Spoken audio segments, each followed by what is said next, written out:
होश उड़ जाएंगे, पर अभी लाखों लोग सड़कों के नीचे बड़े बड़े भूमिगत शहरों में जी रहे हैं जहां सब कुछ है, दुकान, स्कूल, अस्पताल और यहाँ तक कि पूरे मोहल्ले जहाँ किसी ने कभी सूरज नहीं देखा साला। चीन में दीशुई नाम का एक शहर है जहाँ जमीन के नीचे 20 लाख से ज्यादा लोग चट्टानों को काटकर बनी गुफाओं में रहते हैं। ये कोई कच्चे पक्के झोपड़े नहीं बल्कि बिजली और इंटरनेट वाले बकायदा घर हैं भोसड़ी के। ये लोग कोई शौक से वहाँ नहीं जाते। ऊपर तो 40 डिग्री से ज्यादा की गर्मी है और नीचे हमेशा आरामदायक 20 डिग्री रहती है। ऊपर से किराया 10 गुना सस्ता है तो चुनाव तो साफ है, भले ही कितना भी डरावना लगे माँ कसम। इन अंडरग्राउंड मोहल्लों में पूरी गलियां हैं जिनमें रेस्तरां, नाई की दुकानें और यहाँ तक कि नाइट क्लब भी हैं। लौंडे लड़कियां ऐसे ही घूमते हैं जैसे ऊपर सड़कों पर बस एक भी सूरज की किरण नहीं दिखती बहनचोद। सबसे ज्यादा पागलपन तो ये है कि वहाँ बच्चे पैदा होते हैं और बड़े होते हैं महीनों तक आसमान देखे बिना। सूरज से उनका पहला सामना कई सालों बाद ही होता है और ये उनकी दिमागी हालत की ऐसी तैसी कर देता है कसम से। सरकार ने कोशिश की कि लोगों को कहीं और बसा दें मगर वे मना कर देते हैं। उन्हें ठंडक, शांति और सस्ती जिंदगी की आदत हो गई है। उनके लिए ये जमीन के नीचे की जिंदगी अब नॉर्मल हो गई है। हालांकि डॉक्टर विटामिन डी की कमी और डिप्रेशन की वजह से खतरे की घंटी बजा रहे हैं रामी। यार ये तो गजब है। तुर्की में एक पुराना शहर है ड्रिंक्यू जो धरती में 85 मीटर नीचे तक फैला है। एक टाइम पे वहाँ 20,000 लोग अपने पूरे मवेशियों, खाने पीने के सामान और यहाँ तक कि शराब बनाने की भट्टियों के साथ छिपते थे। जरा सोच तो सही, 8 मंजिलें नीचे तंग गलियारे जिन्हें आधा टन वजन वाले बड़े पत्थर के चक्कों से बंद किया जा सकता था ताकि दुश्मन घुस न पाए। भाई ये असली अंडरग्राउंड किला था जो ईसा से भी 8 सदी पहले बनाया गया था। गांठ फाड़ देगा दुश्मनों की। वहाँ 15,000 शाफ्ट्स वाली ऐसी वेंटिलेशन सिस्टम थी जो सारे लेवल्स पे हर बंदे को हवा देती थी। कसम से उन पुराने लोगों का दिमाग इतना तेज था कि आज के इंजीनियरों की भी गांठ फट जाती है, वो ऐसा कुछ बना ही नहीं सकते। लोग वहाँ हमलों के टाइम पे महीनों तक रहते थे, बच्चे पैदा करते थे, मरे हुओं को दफनाते थे और तेल के दियों की रोशनी में अंडरग्राउंड चर्चों में प्रार्थना भी करते थे। कसम से वहाँ का माहौल असली नरक जैसा था बे। आजकल वहाँ टूरिस्ट को जाने तो देते हैं लेकिन सिर्फ पहले 4 लेवल्स तक, क्योंकि उससे नीचे जाना बहुत खतरनाक है। तंग रास्ते, ऑक्सीजन की कमी और गिरने का डर।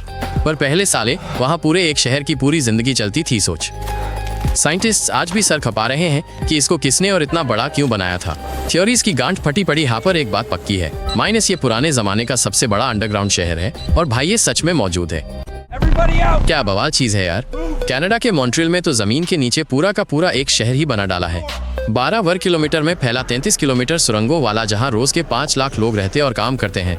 वहां सब कुछ है बे, -200 रेस्टोरेंट, 1700 दुकान, सिनेमा घर, बैंक, यूनिवर्सिटी और मेट्रो स्टेशन भी।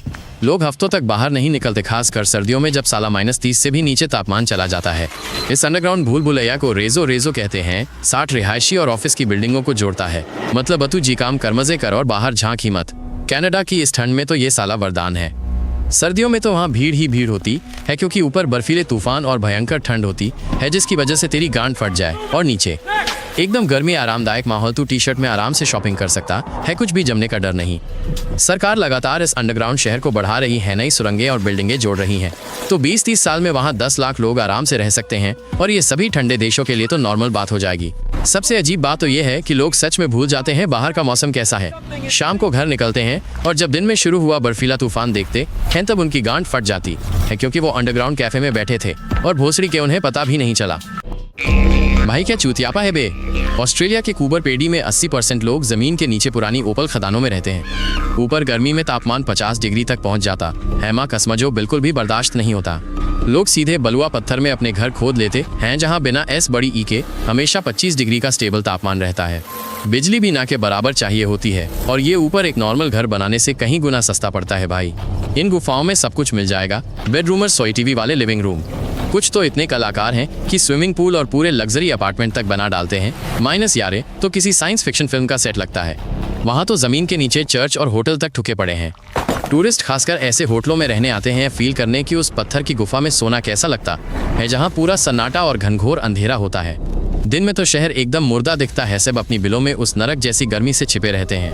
पर रात को ये असली वैम्पायरों की तरह बाहर निकलते हैं और तब शुरू होती है असली जिंदगी। दुकान, बार, पार्टियां सुबह तक चलती हैं। सरकार भी इस तरह की रिहाइश पर रोक लगाने की कोशिश तक नहीं करती क्योंकि ऐसे घटिया हालात में यही साला एक तरीका है जिंदा रहने का।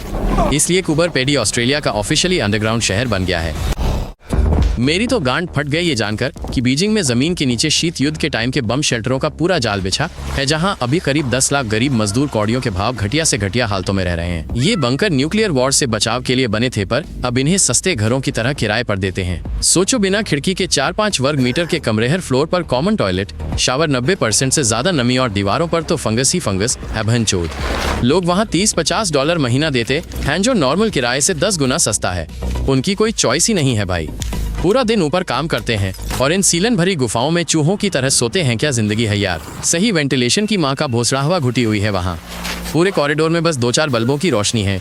अगर आग लग जाए या कुछ धंस जाए तो लोग बाहर ही नहीं निकल पाएंगे, क्योंकि निकलने के रास्ते कम हैं और इतने संकरे हैं जैसे कोई सुराग साले। सरकार ने इन जमींदोज जगहों को बंद करने की कोशिश की, पर लोग कहाँ जाएंगे, वापस लौट आते हैं। तो गरीबी का एक ऐसा चौधु चक्र बन गया है जहां इकलौता रास्ता जमीन के नीचे बिना सूरज और बिना किसी उम्मीद के जीना है फक। पर सबसे चूतिया बात यह है कि वहां बच्चे पैदा होते हैं और बड़े होते हैं मदरचोद। ये बच्चे आसमान बस स्कूल जाते हुए देखते हैं। इनका बचपन इन कंक्रीट के डब्बों में दीवारों पर फंगस के साथ बीतता है। और ये 10 लाख लोगों की हकीकत है भी इस वक्त।